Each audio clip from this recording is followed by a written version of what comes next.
Isn't an election supposed to be the moment where politicians are reminded that they're not in charge? A time when the electorate can scream at their MPs about things that actually matter to them. Democracy's great, isn't it? Except it's not like that. Things that we hear in the media compared to the things that we see on the doorstep, you see the reality is completely different. There's really interesting sound bites and there's no substance to that. In 2017 snap election, I don't feel like any of the most important issues are being spoken about anywhere near enough. I'm pissed off. The planet is in quite a shitty situation. People were going on holiday to the beach in the UK and literally swimming in shit. The ice caps are melting, there's a refugee crisis, disability benefits are being slashed, terrorism, poverty, North Korea. So do you guys care about the election at all? Are you going to vote? We've got 2 yeses. Surely this is the time to quit mocking Theresa May for being a Tory robot, Jeremy for looking like a geography teacher that smells like coffee, and see what the real issues are away from the politicians and the papers. Woo! I love it. Unless you're a certain American president or a corrupt scientist, you probably accept that climate change is real and we should all be shitting ourselves. But while everyone else was publicly condemning Trump for pulling out of the Paris Agreement, Theresa May was thinking up another Brexit slogan. 12 months since the British people voted for a brighter future for our country. Grow Heathrow is a self-sufficient squat constructed in protest of plans to build a third runway. I wanted to see whether our answer to saving the world lies in an eco-village at the edge of an airport. Do you think eco-villages have Wi-Fi? Do you think they never leave the village? I guess they don't have to because they grow all their own vegetables. Do they have a post office? Do they have a Ryman's? I think they probably just have a greenhouse and an allotment. How do I get in? Oh, fuck. Hello. Hi. Love the bell. This is a map of the current proposed third runway plan. So this is the airport as it is now, which is pretty massive. This is the plot of land we occupy. And you're hoping that this little bit of green here is going to help stop this whole thing? Yeah, that's the plan. So wheelbarrows are a must? We have a whole fleet. A fleet of wheelbarrows? Yeah. So this is where the dining happens? Yeah, so lunch is just being served. It's always like a vegan meal. We try and grow as much as possible, but we also top up using waste bins, which are full of fresh produce as well. Outside, we've got our washing machine. Okay, here we go. It's good exercise as well. It's easier than it looks. Yeah. You know what, I'm actually quite tired now. It's a bit too much. This is our squat or not. Maybe you'd like to go inside and see. There's no loo roll. Oh, there's no loo roll. But there is a newspaper. Woo. Done. What's important right now in terms of the environment? Climate change is this looming crisis that's going to affect everybody, and it's nowhere on the political agenda. Coming up to the election, no one's really talking about it.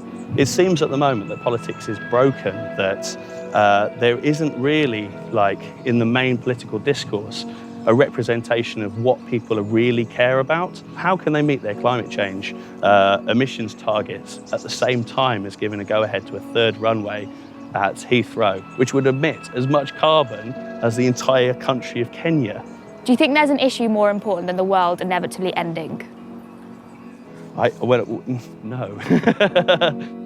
Grow Heathrow's compost utopia is great, but unlikely to save all of us.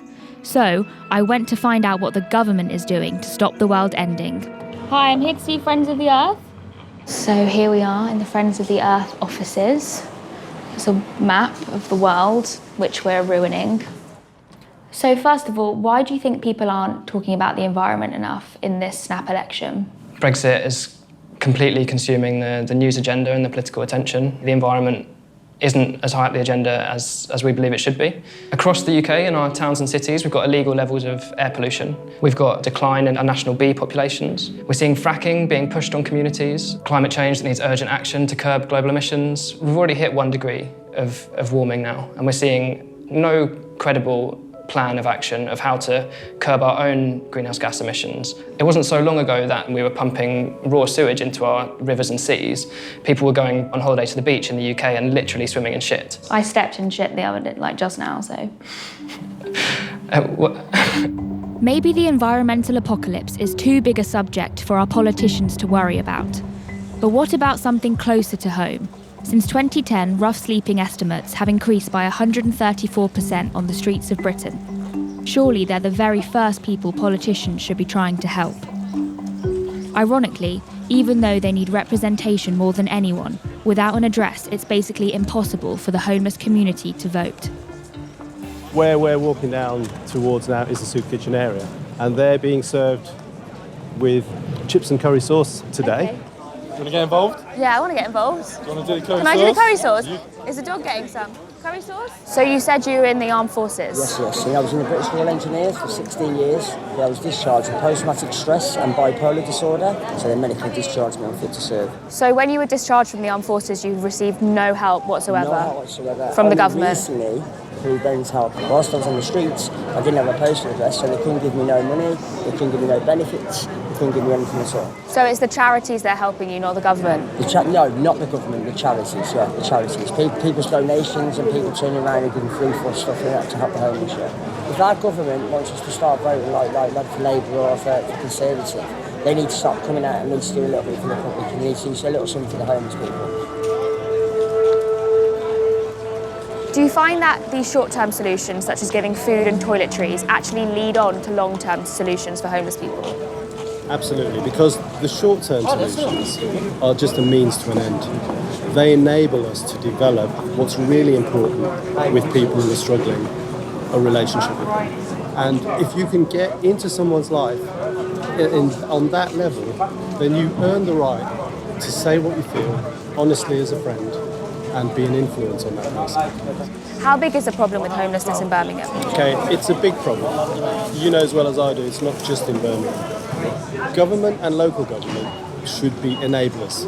So where they see someone doing well, support them. We should be helping those people instead of making it difficult. Do many of the homeless people that you meet on a daily basis have any interest in voting? I think you could probably answer that question yourself. I mean, it's the furthest thing from your mind to be thinking about, I need to get my registration. I mean, if you don't have an address anywhere, how's that going to work?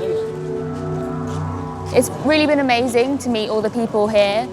It's a shame that this needs to happen in such a big scale because there's a lack of funding or care. Everyone I've spoken to has had little or no help from the government and really rely on places like Let's Feed Brum.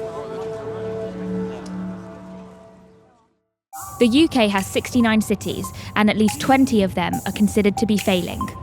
One really miserable way that declining towns and cities affects young people is that everything fun shuts. Clubs, pubs, venues, basically all of the stuff that makes being young in Britain tolerable. I thought we'd go to Stoke, one of the UK's most struggling cities, to find out what it's like to grow up in a place with fuck all to do. But like all good journalists, I was unprepared and about to miss my deadline. I literally just put a call out on Twitter asking if anybody I follow lives in Stoke, and turns out they do. So we're off to meet a guy called Huffy and another guy called Brian who own a record label, and hopefully we're going to meet some young MCs from Stoke. I feel like I'm a proper journalist. Also, I've interviewed too many MCs from London. I'm excited to meet some MCs from the Midlands. Ivory Block are the Migos of the Midlands, the brightest and only stars of the Stoke-on-Trent trap scene. And although thousands of miles away, both figuratively and physically, that hasn't stopped Ivory Block from bringing the spirit of ATL to STK. Hi Ryan. I'm Amelia, nice to meet you. Thanks so much for meeting us. No problem. I can never do this. What are you trying to do? Trying to put the seat back. Oh right, there you go. Thanks. So where's good to go out in Stoke? Nowhere. Nowhere. A night out in Stoke compared to like Birmingham, Manchester or London, you'd rather save your money. It's not busy, like you'll go out and it's not busy enough to make it seem like it's a good night. We put on an event last year, we did it because that kind of stuff doesn't happen up here, which I think is part of the problem with Stoke, is like if you don't do it yourself and do it off your own back, There isn't support. If you ask anyone that's probably going to be here today, they'll say they don't go out because it's just shit. Yeah, for want of a better word, it's shit.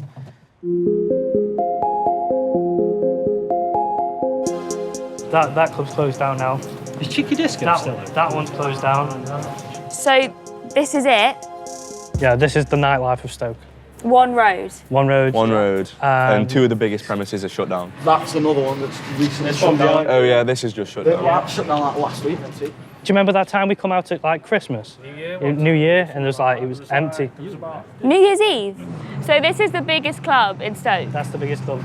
So Gokwan is playing there next week? Sometime. Yeah. Sometime in the near future, yeah. Gokwan is going to be inside fiction. I feel sorry for him. Why do you think it is that politicians aren't talking as much about declining towns? Well, it's a real surprise. I mean, if you look at the narrative that Theresa May was setting out when she came into being Prime Minister, it was all about left-behind places, but very little has been said in the election. We tend to see that certainly places further north, and particularly those that are on the coast as well, are struggling. And I think why we see this is because, you know, over the last 100 years, there's been a lot of change in not only the national economy, but the global economy. But not all places have been able to adapt. I think if we look at cities up and down the country, we see the ones that do well, those have lots of highly skilled people, whereas the ones that don't do very well tend to have a lot of people that don't even have GCSE level qualifications. I think that's the big challenge for these places that are struggling, is if they're trying to get in this higher skilled business investment, they've got to have the skills in place first.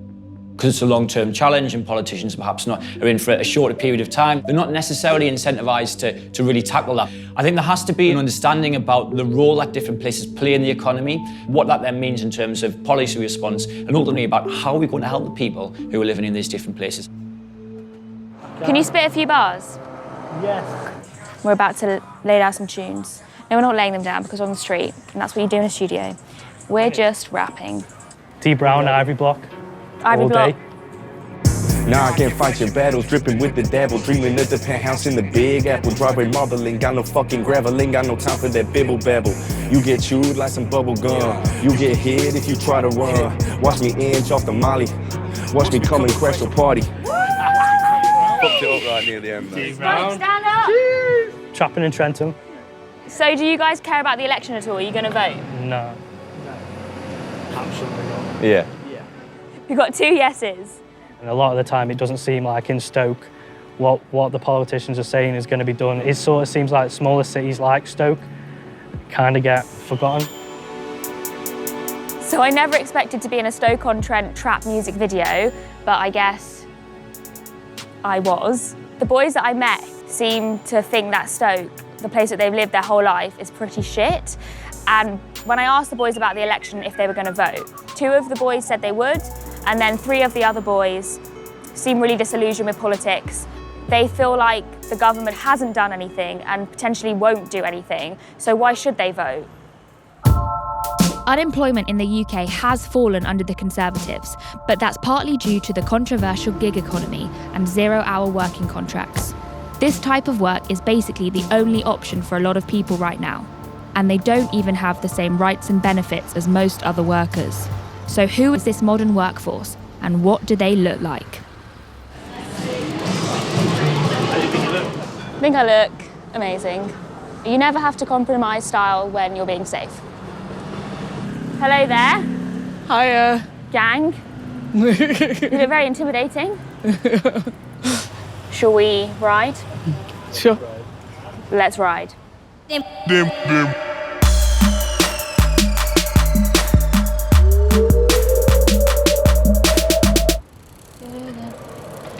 you ever ride as a group normally?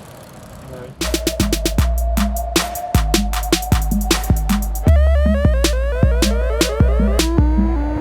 Shall we park up? So we have no holiday pay, no sick pay, no right to national minimum wage, no theft insurance, no protection against unfair dismissal, no idea of what pay you might get next week. Your hours can be changed arbitrarily. A lot of the time you won't even get paid the hours that you've been working. They didn't even give you a helmet or lights either. They just like... No helmet? Exactly. Ridiculous. We're incorrectly classed as independent contractors. So the legal entitlement to minimum wage isn't there. As soon as anything goes wrong, that's when you realise you're alone. Yeah, last summer we went on strike.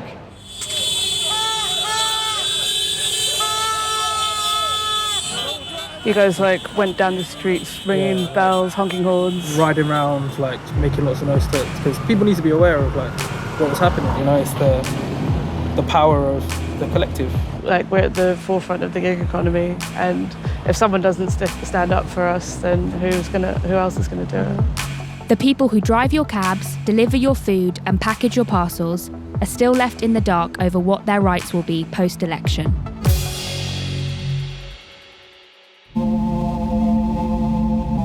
We're in the middle of the largest humanitarian crisis in modern history, with more displaced people than ever before.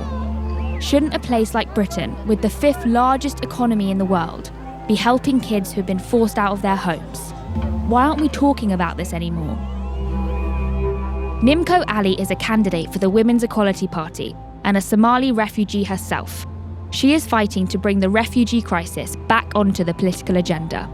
So Nimco, you were in Calais recently. Yes. Can you tell me a bit about what you were doing there? So the jungle which a lot of the refugees were living in has been closed down, and my specific thing was to go see what's happened to the young children. It's really quite epic, the fact that an hour and a half away from London there are children living in a forest and they're being treated with such inhumanity. I'm not just saying that we should take these kids in. Mm-hmm. That is our duty to do that, but then we also have a role to play to actually stop the kids becoming refugees and stopping that. Why do you think it is that people aren't speaking enough about it now, or that politicians aren't doing enough about this? I think so. Amnesty International did some research where they said 4 in 5 people did actually believe that we should be doing more. But that doesn't. So that's a lot. That is a lot. That is, I think, things that we hear in the media compared to the things that we see on the doorstep. You see the reality is completely different, and that's what the thing is about new politics now. Is that there's really interesting sound bites, and there's no context to it, and there's no substance to that. I do a lot of serious things, but I never take myself too seriously. That's the key thing that politicians could take away from me. Don't take yourself too seriously. Thanks so much, Nimco. Thank you. Good luck. Oh, sorry, that was a point. And it was a, it's like sound like an urban thing. Yeah. No. I'm down with the youths. Yeah, I'm gonna go now. Yeah. While we're preventing thousands of people fleeing war and poverty from entering the country, we seem more than happy to welcome the super rich. In London, there's a tour for everyone. In SW1, you can see where Maiden Chelsea stars to chat shit about Binky. In Shoreditch, you can do a walking history of some awful street art. And in Whitechapel, you can see where Jack the Ripper strangled a load of prostitutes. But today, we're on the kleptocracy tour of Kensington to see where thrifty oligarchs hide their cash. These days, one of the most depressing realisations for young people in the UK is that owning a house, a flat, or a shed is totally fucking impossible. So how come we're selling off so much housing to foreign millionaires? Tax evading oligarchs that are fucking over their own countries as well as ours. So, Oliver, tell us about the tour. Basically what we did was we put a load of people in a bus and we drive them around West London. But to be honest, we could go almost anywhere. Anywhere in London you could do the same thing. And you just point out the window. Shall we try and find some of these houses then? Yeah, so that house at the end is number 1 Hyde Park. Almost all the apartments are owned offshore, British Virgin Islands, obviously. Vladimir Yakunin, head of Russian Railways, and he owns actually another property, big property in Highgate. Daughter of the President of Angola, richest woman in Africa. It's actually owned in the Isle of Man. Who else have we got? Mubarak, Bahraini royal family. They have big presence here, which is nice for them. We're spoiled for choice. Cottage Place, which is off Brompton Road, I think that would be a good one. I don't know if I'd call it a house though, more of a sort of... Mansion? Yeah, that would be. So this guy, he's called Dmitry Firtash, right? He's a Ukrainian oligarch. If you look him up in the phone book, he looks like he just had an ordinary basement flat. Perfectly nice, but not really what you expect. So then you need to go around the corner and see where he actually lives. The nanny flat, as I call it, and his house are connected together through the block. And once you come through the other side of the block, you find this place. The white one? That's not a house. Not everyone's cup of tea. That's a museum. You're only looking at half of it there. It goes down. That's half of it? Goes down 9.5 metres underground. My school wasn't as big as that. So in the second basement, there's a swimming pool. And then that whole top floor is the kind of master bedroom. And then there's other stuff here. But this wasn't big enough. Oh, obviously it wouldn't be big enough. Yeah. This is tiny. So he looked around for what else he could buy. Looked this way, and there's a tube station. And now it belongs to Dimitri. Now it belongs to Mr. Dimitri. Does he live here? No, sadly, he's currently in Vienna fighting extradition to the United States. This guy. So anti-corruption was spoken a lot about last year, but that seems to have gone quiet now. Why do you think this is? I mean, I think David Cameron, for all of his faults, he was actually genuinely concerned about this. But obviously Brexit's just knocked everything off the agenda. There's no time to talk about this. I mean, the government still insists it's committed to all the things it used to be committed to, but you can't, it takes a lot of work. It's a real shame. I mean, it would have made a genuine, massive difference to some of the most vulnerable people in the world. So our towns are failing, our jobs are fake, our houses have been sold off, and none of that matters because our planet is about to kill us. So what the hell do you do? Well, if you're DPAC, Disabled People Against Cuts, one option could be breaking into Parliament.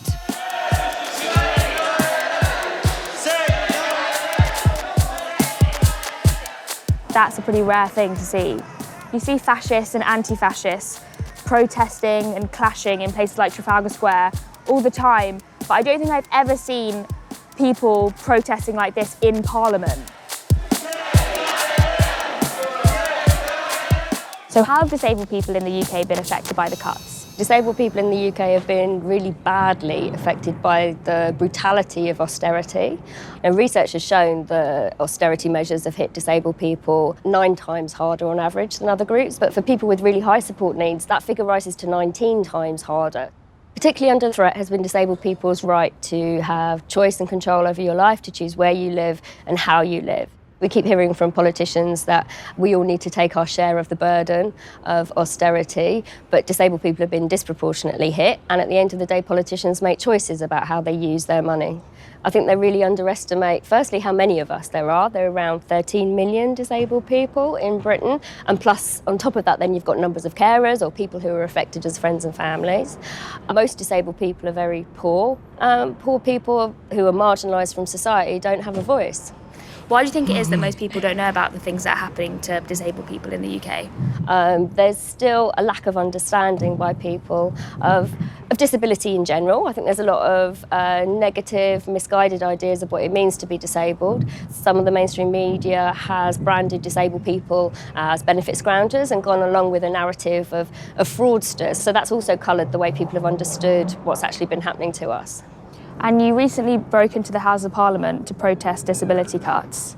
So we've not broken into Parliament, we've protested in Parliament on a number of occasions. We think that we need to use direct action because deaf and disabled people's voices aren't heard in society. The only way we feel we can get attention for our issues is to use direct action. For disabled people who often spend their lives being told what to do and being marginalised, just going into a place that's associated with politicians, with the establishment, and just shouting as loudly as possible can feel really, really empowering. DPAC, as well as pretty much every single person we've met, are all taking matters into their own hands. But what can we do? How can you and I take some responsibility for our country and the people in it? How about this? Fucking vote.